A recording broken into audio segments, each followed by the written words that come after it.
Merci Nicolas. Merci Patrice pour l'invitation. Je suis ravie d'être là et je suis ravie de discuter avec vous, Kifsa, Nintendo et Bims pour 3/4 d'heure. On va parler de votre pratique du voyage, de votre pratique du graffiti à travers les voyages dans cette mythologie du hobo.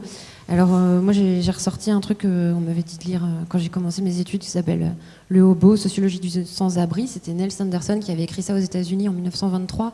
Et c'est un truc quand on est sociologue qui est super important en fait pour apprendre à observer, à la fois s'inspirer de la pratique du hobo pour apprendre à observer la société comme un hobo, mais aussi lui à observer les hobos et nous apprend des choses sur les hobos. Du coup, je suis ravie de pouvoir parler avec vous aussi parce que ça parle quelque part aussi de la pratique d'observation, ce que vous allez faire et ce que vous faites, et on va en parler.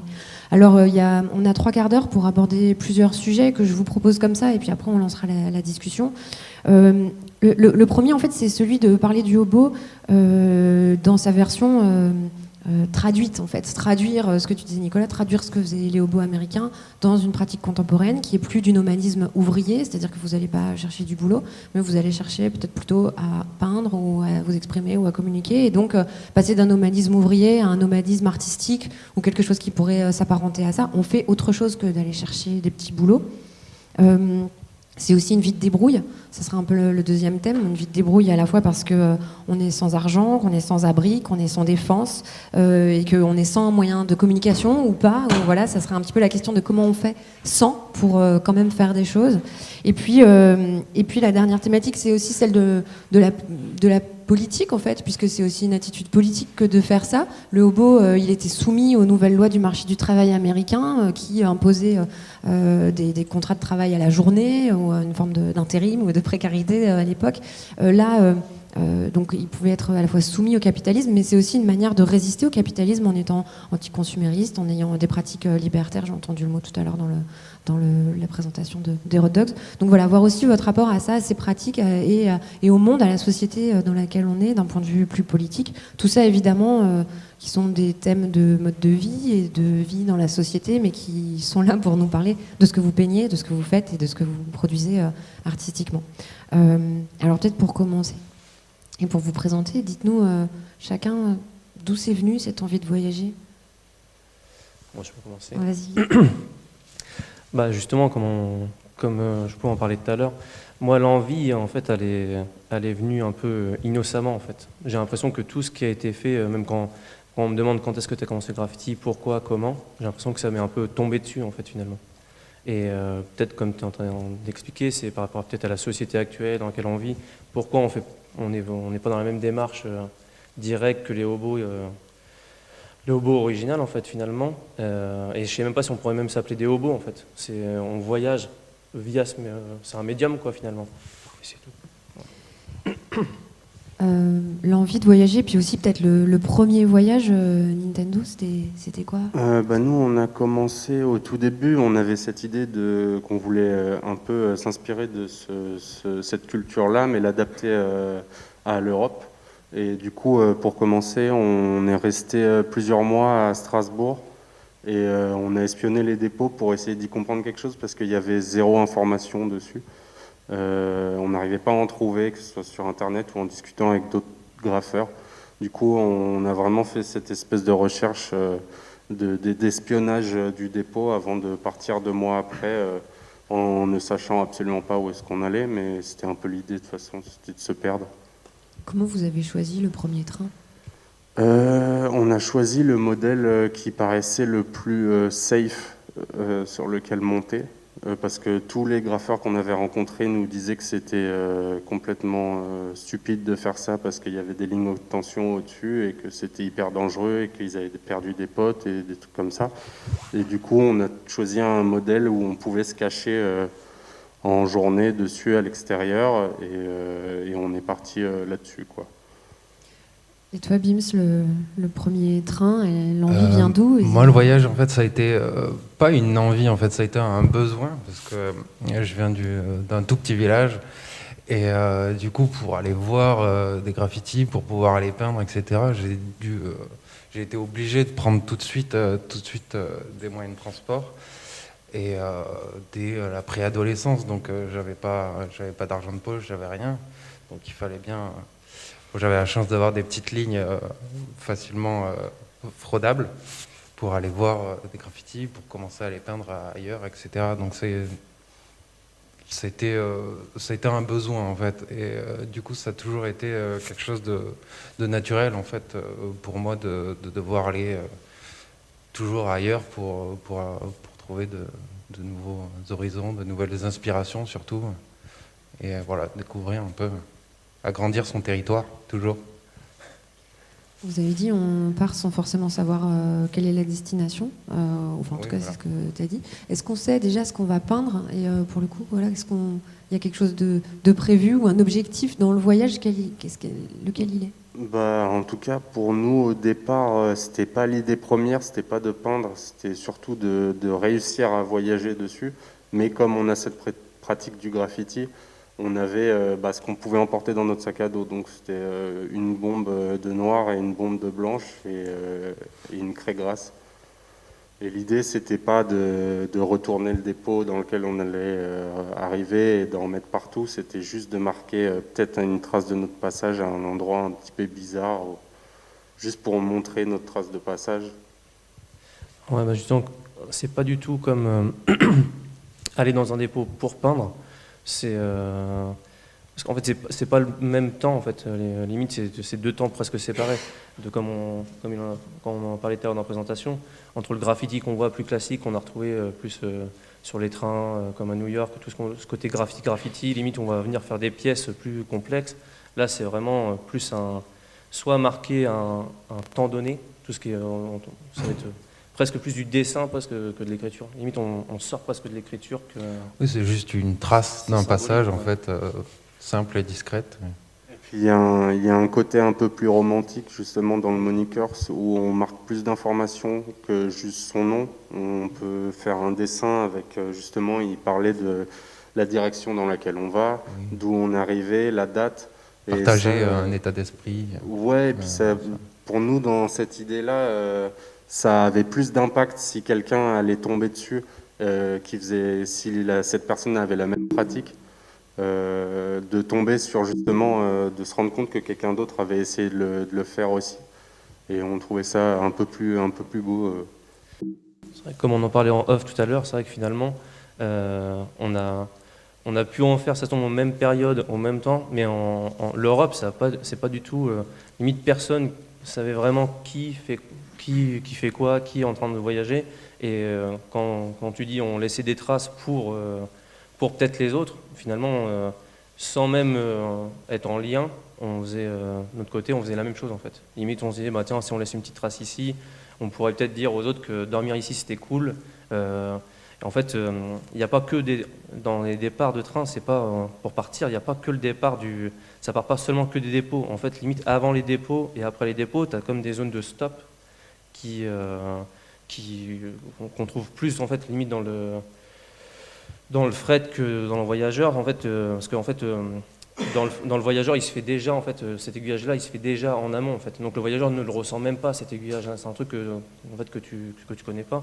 Alors que dans le train de marchandises, du coup, avant de sortir du dépôt ou en arrivant, tu as des zones où il va juste faire un arrêt très très court, mais limite il est déjà passé devant le poste d'aiguillage. Donc des trucs qui peuvent éviter justement d'être vus et du coup marquer ces petits endroits-là parce que ces endroits-là ils paraissent c'est pas, il n'y a pas de panneau en fait qui vraiment réfère à ça et donc laisser une petite trace en disant bah, peut-être que le prochain, ça lui facilitera un petit peu son avancée et sa progression, sachant que, bah, comme tu disais tout à l'heure, il n'y a aucune information en fait. On parle de collectif ou de communauté. Les hobos, c'est une communauté avec des moyens de communication. Mais là, vous parlez aussi à la première personne du pluriel. Vous dites nous. Vous voyagez tout seul, à plusieurs, à combien? Et comment ça se passe le fait de... Est-ce que c'est un truc important, j'imagine, de monter à plusieurs dans un train ou tout seul? Ça change un peu les choses?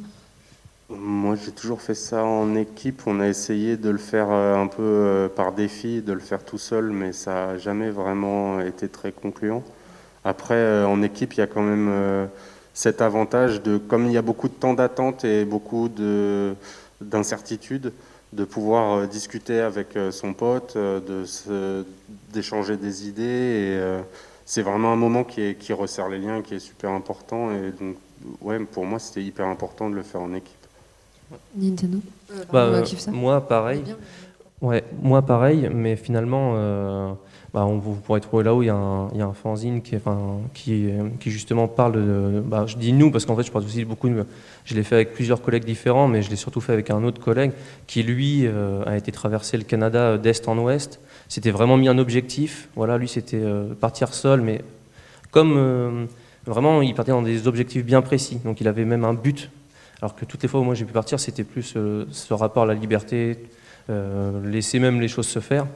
Et dedans, il exprime vraiment beaucoup ce rapport du coup, au temps long en fait, de la méditation. Donc lui, il avait plus à prendre du recul, il avait eu ce besoin. Mais c'est vrai que pour ma part, je préfère, comme toi, le vivre en équipe et ressouder des liens, créer des liens, puis c'est peut-être plus proche de ma nature aussi, quoi. Bims, tu disais jeu, toi, tout à l'heure. Oui, en fait, il y a plusieurs façons de voyager. Enfin, il y a en équipe, comment dire, souvent, c'est des souvenirs qu'on partage et qui sont importants. Il y a des choses je crois, qui sont plus fortes quand on les partage. Et il y a d'autres façons, comme ton pote qui a fait ça tout seul. Il y a vraiment c'est une autre démarche en fait dans le voyage.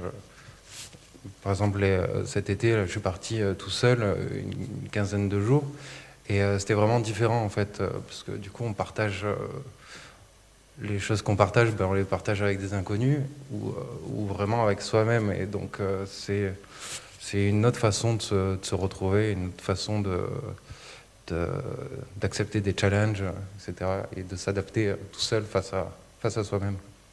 Il est écrit là dans le petit bouquin que les hobos, ils ont fait partie aux États-Unis de ceux qui ont repoussé les frontières. Il y a eu d'abord les pionniers de l'industrialisation, puis après il y a eu un petit peu les cow-boys pour travailler les terres, les champs, puis après il y a l'urbanisation qui arrive, et puis en fait les hobos, c'est un peu les pionniers des modes de vie urbains, parce que ça reste des urbains qui vont travailler, qui vont se développer, Oui, il y a une sorte d'exode perpétuel. Ouais. Et là, ce que tu dis, finalement, c'est une autre frontière que tu cherches, c'est quand tu voyages tout seul. C'est c'est pas aller toucher des territoires vierges, c'est aussi toucher en soi des choses nouvelles. Ouais, voilà, qu'importe la direction, souvent, enfin, on se le dit souvent tous. Et pardon. Et je sais pas. Enfin, c'est un truc. C'est suivant l'humeur, suivant le but du voyage en fait, qui va influencer si on le partage à plusieurs, en grand groupe. J'ai aussi fait des voyages où on était une dizaine, quinzaine, et là c'est vraiment autre chose encore. Et ça fait un peu plus de bruit. Et c'est d'autres façons de voyager, oui, ça c'est sûr. Mais il y a aussi cet aspect de quand on voyage sur les trains de marchandises, on est sur un endroit où on n'a pas lieu d'être. C'est fait pour des marchandises, pas pour des êtres humains normalement. Du coup, on est vraiment, on a la sensation d'être en dehors de la grille en fait. Donc ça reste urbain, mais on découvre aussi des lieux qu'on ne serait pas censé découvrir. C'est ça qui nous plaisait beaucoup aussi au départ, c'est que on avait la sensation que tout avait déjà été découvert et cartographié, et le fait de partir comme ça dans un train, de ne pas savoir où est-ce qu'il va nous mener, et généralement on finit dans des espèces de zones industrielles complètement délaissées. C'était hyper intéressant parce qu'on redécouvrait des trucs et on avait l'impression de découvrir des nouveaux horizons, quoi. Un autre genre de tourisme. Donc. La sensation aussi du premier voyage, finalement, c'est un peu... d'autres vont connaître ce truc-là, un peu comme aller peindre la première fois un dépôt, avoir un objectif, observer, parce qu'en fait, il y a tout ce temps de rodage en fait, qui prend quand même beaucoup de temps. Et limite, c'est encore plus dur de gratter des informations pour voyager avec un train que de le peindre. Donc, il y a ce côté où une fois qu'on arrive à trouver, monter dessus, et la première fois où il part, on a une sensation qui ramène limite à des sensations de quand on est au tout début de la peinture, quoi, comme on a pu être minot, quoi. Cet ensemble de sensations là que vous décrivez, d'impression, de recherche, d'ambiance, ça a quel effet sur ce qu'on peint, sur ce qu'on dessine? Nintendo, tu disais, j'avais que des bombes noires et blanches, et puis j'essaye de faire des monikers, mais est-ce que vous faites autre chose, ou quel effet ça a sur ce qu'on peint? Bon, moi, je sais que ce qu'on peignait, ça avait absolument rien à voir avec ce qu'on allait peindre dans la rue. Dans la rue, on allait plutôt faire du graffiti plutôt classique. Là, vu le temps de réflexion qu'on avait et toutes les discussions qu'on pouvait avoir les uns avec les autres, ça nous permettait peut-être d'avoir un peu plus de recul sur ce qu'on voulait faire et de faire des trucs beaucoup plus minimalistes. Et nous, je crois, on faisait que des phrases ou le nom c'était que des tags ou avec comme des petites punchlines. On essayait de trouver des trucs un peu marrants ou poétiques sur la situation, ou sur ce qui nous était arrivé ou sur la destination d'où on venait, ou sur la destination où on essayait d'aller aussi. On avait ce jeu d'essayer de trouver où est-ce qu'on allait finir, et on l'écrivait dans chaque wagon. En fait, en fait, c'est marrant, mais c'est que du coup, on a vécu la même chose, on a fait presque les mêmes choses, sans même se connaître. Quand il parle de ça, on parle de ça. Et pourtant, j'ai pas l'impression, après, c'est peut-être pas d'être. Ça se rapproche pas du tout à ce qui existe. J'ai pas la sensation le fait de pas avoir été chercher de l'emploi, le fait de pas avoir été dans cette démarche, pas du tout la sensation d'appartenir plus au robot, mais par contre, l'impression d'appartenir presque à ce truc qui se fait en Europe, quoi, limite. J'ai laissé même message, on a pu, pas, au lieu de faire des tags, écrire son nom partout, comme on aurait pu le faire en traditionnel. Là, à la limite, je me suis même vu dessiner des cartes postales en me disant, bah tiens, ce sera pour le prochain. Enfin, tu vois, c'est des trucs, limite, soit d'humour, soit dessiner sur des le train, villes. dessiner une carte postale sur le train. En attendant, quoi, en fait, le temps parce que les trajets, c'est aussi, si on veut parler un peu du temps des trajets, il y a des trajets qui peuvent être courts quand limite, on ne sait pas où on va. Comme on peut dire, selon la taille des wagons, s'il y a vraiment beaucoup de wagons crochés, on sait qu'on va faire des trajets qui sont un peu plus longs, qui peuvent être quand même assez longs. Et le train roule moins vite qu'un voyageur. Selon aussi les pays, je veux dire, au Canada, c'est des trains qui sont très très longs, très lourds, ils vont très lentement. C'est pas du tout la même chose, même qu'en Europe. En fait, déjà rien qu'en fait, selon les lieux, c'est pas du tout la même sensation, même sur le train. Et puis des fois on passe des 8 heures sur un train, 8 heures, on ne peut pas se balader, il n'y a pas le wagon-bar au milieu, on ne peut pas changer de voiture, c'est tout le temps, on parle de 2-3 mètres carrés, quoi, en fait, finalement. Et Bimstock, qu'est-ce que ces impressions de voyage, elles ont comme effet sur ta peinture dans ces moments-là ? Comment dire, à première vue, aucune avant le départ, et puis je pars jamais trop sans savoir qu'est-ce qui va vraiment se passer. Donc, vu qu'on a une façon de voyager un peu différente, on essaye de se débrouiller comme on peut, d'aller le plus loin avec le moins possible de moyens. Et donc c'est souvent en rebondissant suivant aux endroits où on déboule, ou les gens qu'on rencontre, ou les lieux qu'on découvre, où on va peindre, etc. Donc c'est vraiment inhérent au voyage, en fait. C'est on est dans un état d'esprit qui est vraiment propre à cet instant-là. Et donc c'est pour ça que dans les moniqueurs, souvent on écrit des petites phrases ou des moments, des instants d'état d'esprit, et ça a cette profondeur-là, en fait, de pas simplement faire un graffiti, écrire son nom, etc. D'avoir en plus prendre le temps, en fait, de partager ce moment-là, et comment dire, de dire je suis passé là, et ne jamais savoir si quelqu'un verra ton message que tu as laissé, mais au moins tu l'as laissé, et cet instant est resté, en fait, et il va voyager autant qu'il pourra. Nous, on était en tout cas hyper avides de trouver des traces d'autres gens qui l'avaient fait avant nous. Ouais. Donc je sais que j'ai des souvenirs de rentrer dans des wagons et de trouver juste un paquet de nouilles instantanées à l'intérieur. Et on était sûr qu'il y avait quelqu'un qui avait passé du temps dedans. Mais on ne trouvait pas de moniqueurs, c'est vraiment... Alors justement, tu parles de nouilles instantanées, le dénuement du voyage. S'il y a bien un point commun entre vos pratiques de nomadisme artistique et les pratiques de nomadisme ouvrier des hobos, c'est le dénuement. Vous l'avez dit, tu l'as dit, Kivsa, on est dans 3 mètres carrés, un endroit qui n'est pas fait pour les humains. C'est toi, Nintendo, qui a dit c'est pas fait pour les humains.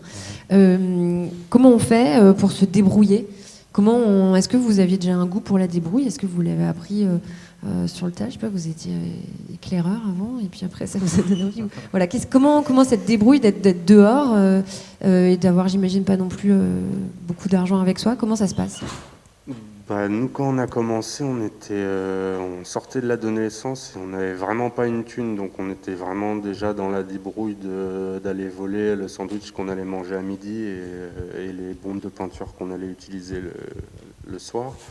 Mais du coup, comme moi, mes potes avaient cette pratique de la marche en montagne, et ils avaient aussi une idée de ce qu'ils devaient mettre dans leur sac pour survivre quelques jours et être en autonomie.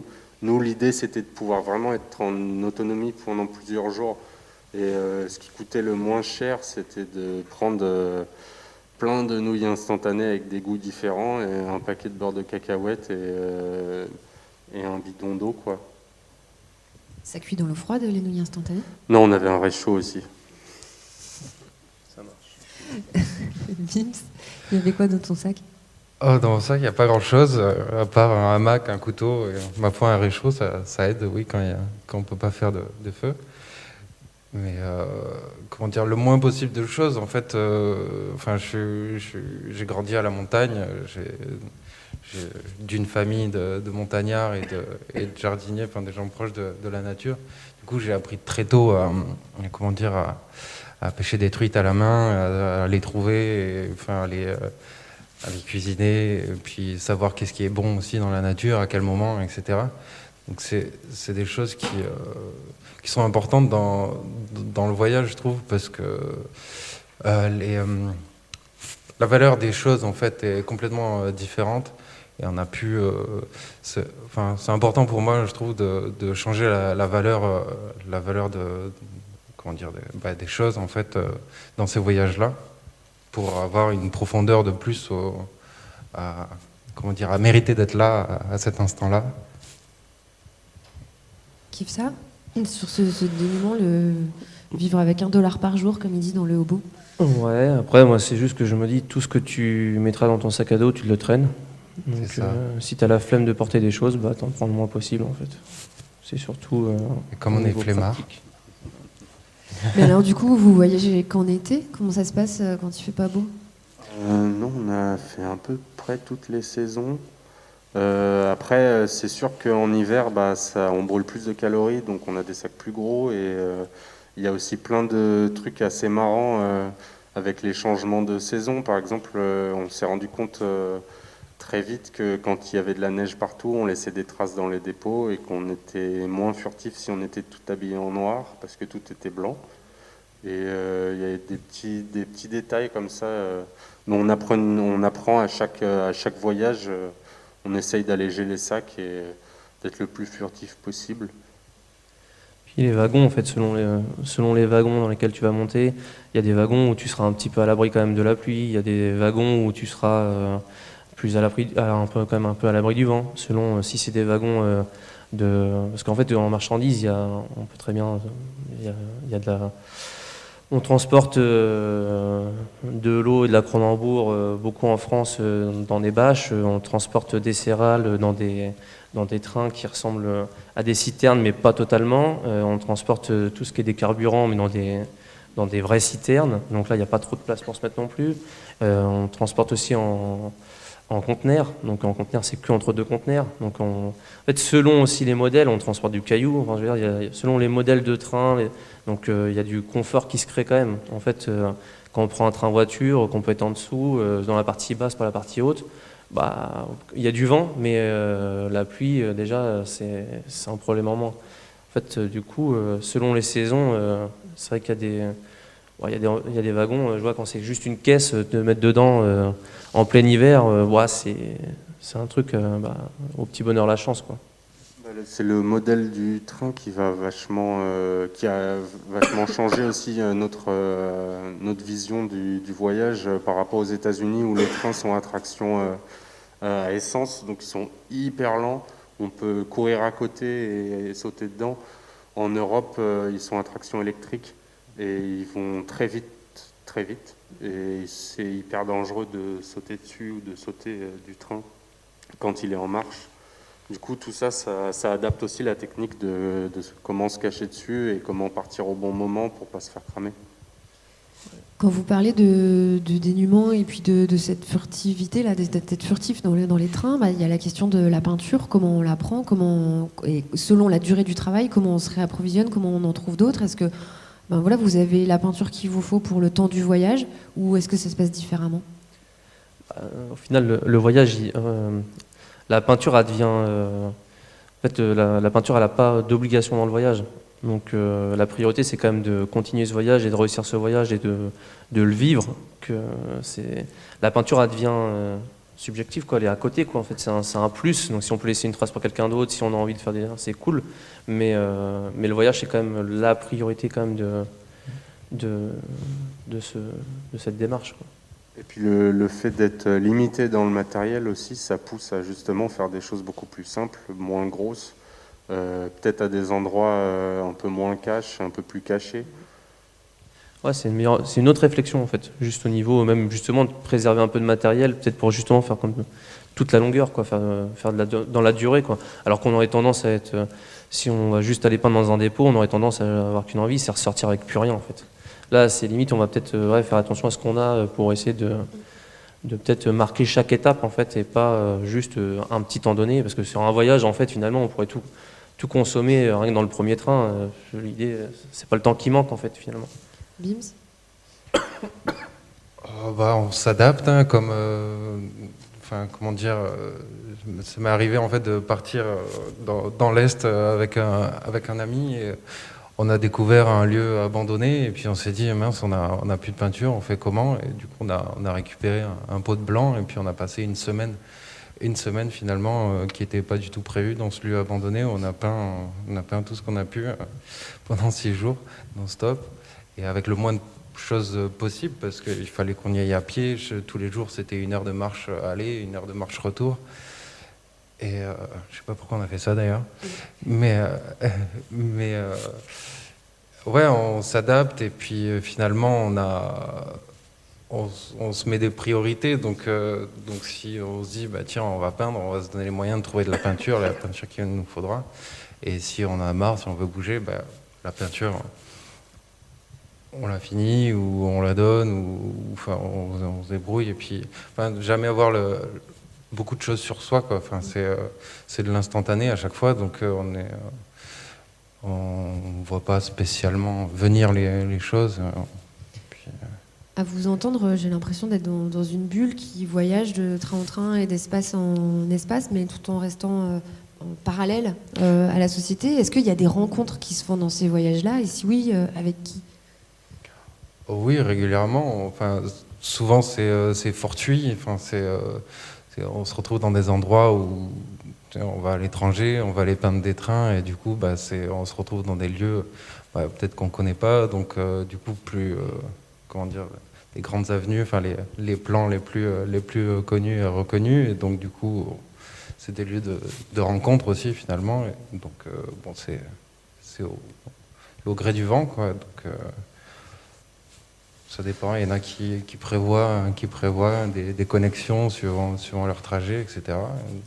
Ou pas, donc ça peut être la surprise. Entre le train de marchandises, le voyage en train de marchandises et aller peindre du roulant classique, c'est autre chose. on croise beaucoup plus de gens. On va dans des pays où on est sûr, il y a des pays comme la Belgique où on est sûr de croiser quelqu'un. C'est une base, quoi. Alors que là, dans le voyage en train de marchandises, moi en tout cas pour ma part, ouais, j'ai jamais rencontré personne réellement, à part, ouais, ben, on voit les seuls, limite, si on reste vraiment dans cette partie-là, on reste que dans la partie dépôt, à part croiser les cheminots, croiser des gens un peu, et sans qu'ils nous croisent, en fait, finalement, être dans leur vie, mais sans qu'ils nous... Enfin, le but aussi, c'est de pas, en fait, on a conscience, je pense, que pas grand monde le fait. Et pour éviter que ça devienne un effet de mode, peut-être comme dans le graffiti, et que derrière, en fait, limite, on n'ait plus trop l'opportunité de le faire. Genre, il existe d'autres techniques de voyager gratuitement, même avec le train. Genre, je pense qu'une grande partie, soit on fait des billets interrail frauduleux, soit il y avait possibilité de monter en tête dans les TGV. Je veux dire, ces trucs-là, malheureusement, en fait, à force de le communiquer, de trop en parler, de peut-être moins faire attention, tous ces trucs-là, ils sont quasiment ils sont carbonisés ces plans-là. Donc là, on sait qu'on a peut-être un truc qui est peut-être qui peut rester, donc une envie quand même de le préserver en fait. Nintendo, les rencontres dans ces voyages, il y en a? Nous, on n'a jamais rencontré personne pendant les voyages, mais après, on a beaucoup utilisé l'autostop entre les dépôts parce qu'on ne pouvait pas faire que du train de marchandises. Et donc là, on rencontrait forcément des gens, mais on ne partageait pas forcément l'expérience qu'on venait de vivre sur des trains parce qu'ils ne nous auraient pas pris sinon. Je pense que là, il y a une connexion avec ce qui va se dire tout à l'heure sur justement, est-ce qu'on va quelque part pour rencontrer quelqu'un ou est-ce qu'on y va juste Nous, ce qui nous amusait, c'est d'être parachuté quelque part en France ou en Europe et à ce moment-là, ouvrir notre répertoire et se dire tiens, on n'a pas des potes qui vivent dans la ville d'à côté ou dans cette zone-là. Et c'était un prétexte pour aller voir des potes aussi. Les rencontres.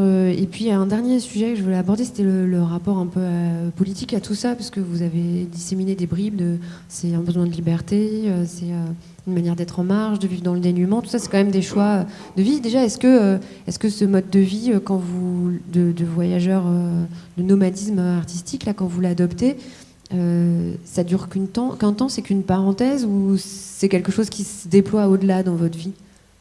C'est là où je suis pas trop à l'aise avec la question de la politique parce que les premiers hobos, les vrais hobos que j'ai rencontrés au tout début aux États-Unis, qui étaient de la nouvelle génération, eux, ils avaient vraiment fait le choix de partir de la société et c'était pour toute la vie, quoi. C'était fini, ils étaient fumés, ils avaient des tatouages partout sur la tête et ils vivaient comme ça. Et nous, en fait, on n'avait pas cette envie-là spécialement, c'était juste une possibilité justement de faire un pas de côté et d'aller vivre une aventure et sans pour autant tout lâcher pour toujours, quoi.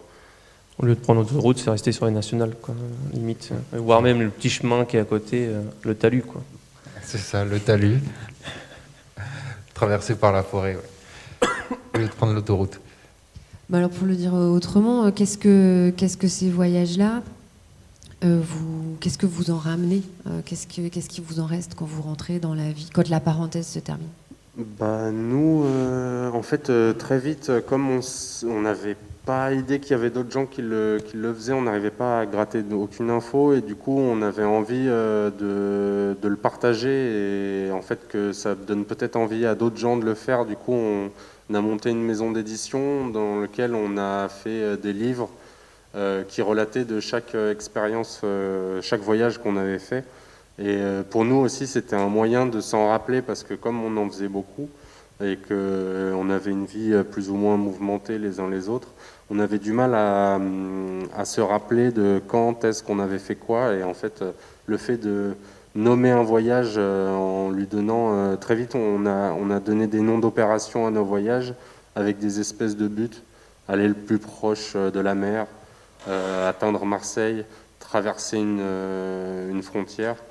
Et donc à chaque fois, on a essayé de sortir un petit livre. Bon, maintenant, on sort plus de bouquins sur les voyages qu'on fait, mais c'était un bon moyen mémotechnique justement de s'en rappeler. Bims. Franchement, moi, j'ai aucun recul là-dessus. Donc, je sais pas du tout. Enfin, je fais mes voyages comme ça par envie, comme ça me vient. Tiens, vas-y, on se casse, on va quelque part, on prend une direction, et puis ça s'arrête là. J'ai pas vraiment de recul là-dessus. Je pense que je suis assez jeune encore, et du coup, je pense, enfin, c'est quelque chose que je me rendrai compte plus tard, en fait, je pense. Mais qu'est-ce que t'en ramènes? Un vécu, un souvenir, mais du coup, j'ai pas ce recul-là. Je pense que ça fait de moi comment je suis aujourd'hui, mais c'est pas quelque chose que je maîtrise et que je veux diriger, en fait. Ici, on aborde la question plus de la pratique de la peinture. Est-ce qu'il y a des expériences de peinture dans des situations contraintes que vous avez évoquées qui vont vous donner, renouveler la pratique de la peinture quand vous êtes à la maison, ou quand vous n'êtes pas dans cette situation de nomadisme? Tu parlais de ce pot de blanc qui t'avait permis de repeindre un grand espace. Est-ce que de cette expérience, il y a quelque chose qui est revenu après dans ta pratique de la peinture plus sédentaire? Oui, ça nous apprend à être un peu plus pertinent, plus efficace, parce qu'on est à un endroit où peut-être qu'on ne reviendra pas, etc. Donc il faut savoir être un peu plus pertinent dans nos peintures que quand on est à la maison, en fait. Donc effectivement, ça enrichit énormément les nouveaux horizons enrichissent énormément en fait la peinture, parce que sur l'instant, elle prend une autre valeur en fait que chez nous, quoi. Kiffe ça? Moi, ça me fait un peu sortir de ma zone de confort. Moi, au final, ce que j'aime, c'est travailler à la lettre. J'aime le graffiti, en fait. Le tag et le graffiti, c'est ce que j'aime et c'est ce qui m'a fait découvrir, entre guillemets, tout ce qui pourrait s'associer à de l'art, que ce soit la photo, n'importe. Donc finalement, le seul truc que m'apporte vraiment le voyage en train de marchandise, c'est de sortir un peu de cette zone de confort et peut-être commencer, même si c'est des dessins très simples, très basiques. Je veux dire, j'ai jamais vraiment trop dessiné à la base. Même petit, je me rappelle pas trop avoir dessiné des Mickey, des copies. Donc le graffiti en lui-même, ça me permet d'être un peu moins, quoi, de pouvoir continuer à écrire des choses, mais en y rajoutant peut-être un symbole, rajouter, du coup, ça me sort de ma zone de confort, quoi. Et qu'est-ce que t'en ramènes de ces voyages? Des photos. Voilà, juste des souvenirs en fait. Mais il y a aussi une sorte de sens de l'urgence et de l'improvisation aussi, parce que comme c'est des voyages où on ne sait pas où on va, où on ne sait pas où on va dormir, on ne sait pas dans quelle situation on va le faire, il y a quelque chose d'un peu confortant dans le sens où on arrive à survivre entre guillemets quelques nuits en dehors de cette zone de confort, et on sait que des fois c'est des milieux urbains qui sont un peu durs ou qui sont pas hyper sécures, et c'est toujours un jeu d'essayer de trouver la maison abandonnée où il n'y a pas de junkies, où on va être un peu plus tranquille et personne ne va nous faire chier. Enfin, il y a ce côté-là un peu débrouille que moi ça m'a vachement apporté. Ah, tu te surpasses en fait, on se surpasse quasiment. Tu te surpasses, tu sors de ta zone de confort, aussi bien, là je parlais graphiquement, mais aussi bien humainement. Et du coup, il y a forcément une satisfaction personnelle qui se crée à chaque fois, dans le sens où de réussir la première fois à monter sur un wagon, à chaque fois en fait, il y a toujours des étapes qui font qu'on en ressort enrichi, parce qu'en fait, on sort de la zone et on y arrive en fait, donc on rentre plus riche, quoi. Bims? Ouais, c'est des moments, des sensations, c'est vivifiant, je dirais. Voilà, c'est à la recherche de sensations, se retrouver et se rendre compte qu'on est capable de faire des choses en fait, et de se démerder avec ce qu'on a. Et donc pouvoir survivre à la société sans problème, quoi. Ça dure combien de temps un voyage tel que ceux que vous décrivez? Ça dépend vraiment des conditions météorologiques, de l'énergie qu'on a dedans, et puis de comment on peut se débrouiller. Parce que je sais que par exemple nos premiers voyages étaient vachement plus longs parce qu'on était plus jeunes et qu'on avait moins de contraintes. Maintenant qu'on a des boulots respectifs et des projets à rentrer à telle ou telle date, ils sont un peu plus furtifs, et je sais que c'est moins agréable quand le temps il est compté par rapport à un voyage où on n'a pas vraiment de limite, quoi. Si c'est vrai que quand il y a des dates butoirs où tu dois rentrer, finalement, vu qu'on ne sait pas combien de temps on va nous prendre, je pars d'ici, des fois on est parti de Rennes, tu arrives à la frontière, tu te dis la frontière tu vas peut-être galérer un petit peu à la passer, finalement, à peine tu vas réussir, il faut déjà rentrer. Enfin, ça peut avoir un côté plus frustrant en fait finalement sur les courts voyages, mais après ça pourrait être un voyage sans fin. Donc, Je posais la question de la durée pour une question très très très con, mais vous filmez, vous prenez des photos, comment on recharge les batteries Nous on n'a jamais eu de problème de batterie parce qu'on utilise une espèce de mini caméra, mini DV, on n'est jamais arrivé au bout de la batterie. Après en photo on n'utilise que des argentiques. Donc il n'y a pas de batterie non plus, c'est juste les pellicules, c'est comme le matériel pour dessiner, on choisit les moments qu'on prend, quoi. Pareil, souvent des appareils photo jetables, Et puis on se débrouille, quoi. Un café, un truc comme ça, à droite, à gauche. Tu as dit tout à l'heure, cet été, tu es parti 2 semaines. Ouais, un peu C'est moins des de 2 durées, ouais, à peu près. Ouais, voilà, j'avais 2 batteries auxiliaires juste pour mon téléphone et ça m'a fait les 2 semaines, quoi. Après, pour recharger des batteries, il suffit d'aller dans un McDonald's ou dans les zones industrielles dans lesquelles on arrive, il y a toujours des moyens.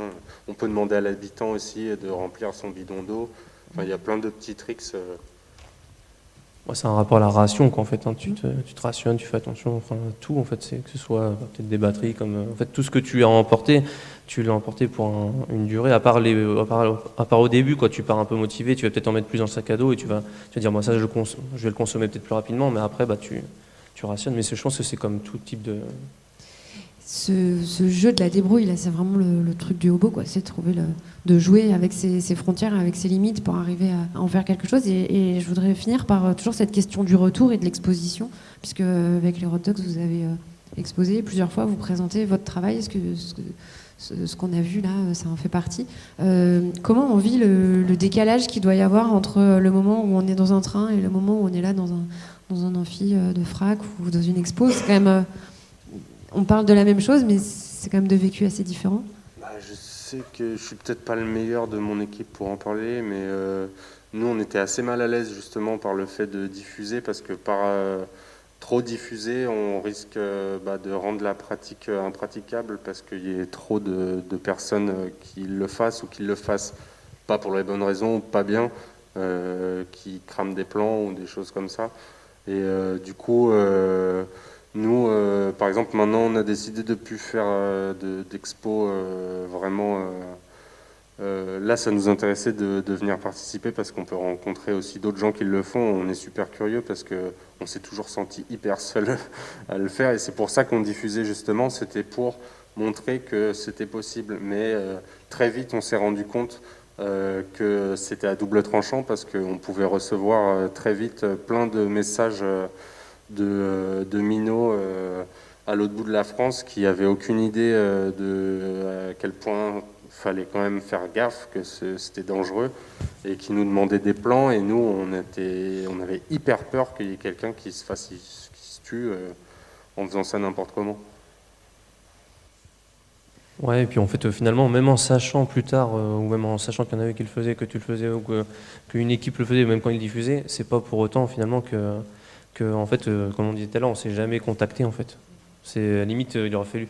Peut-être, il y a toujours, peut-être que c'est le fait de venir du graffiti, hein, il y a toujours ce côté un peu qui fait. Enfin, moi, en tout cas, je me vois pas trop contacter quelqu'un via autre chose.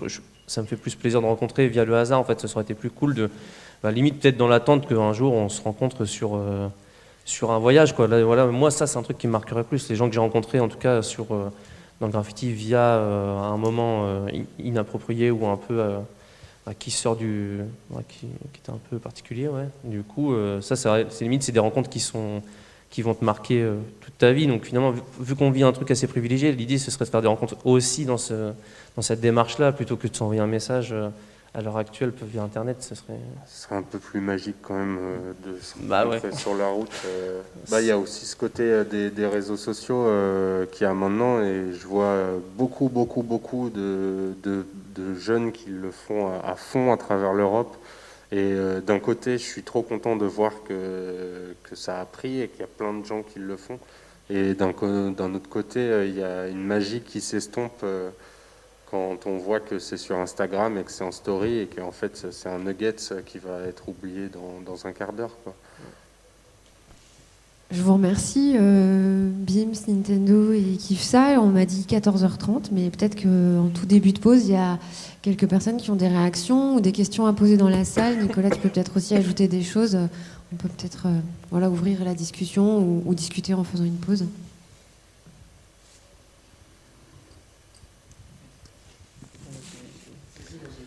Ah, je croyais qu'il dormait.